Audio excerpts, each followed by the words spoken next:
మలయాళ చిత్ర పరిశ్రమలో Hema committee report తర్వాత బాధితులు ఒక్కొక్కరుగా బయటకు వస్తున్నారు. తాజాగా మలయాళ నటుడు ఇడవేలు బాబు తనపై అత్యాచారం చేశాడంటూ ఓ నటి ఫిర్యాదు చేసింది. ఆ నటి ఫిర్యాదు ఆధారంగా ఎర్నాకులం పోలీసులు కేసు నమోదు చేశారు.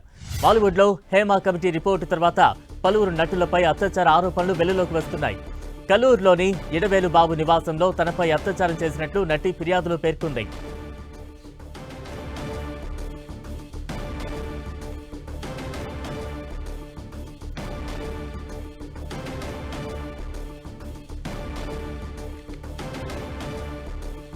మలయాళ చిత్ర పరిశ్రమలో హేమ కమిటీ రిపోర్టు తర్వాత బాధితులు ఒక్కొక్కరుగా బయటకు వస్తున్నారు.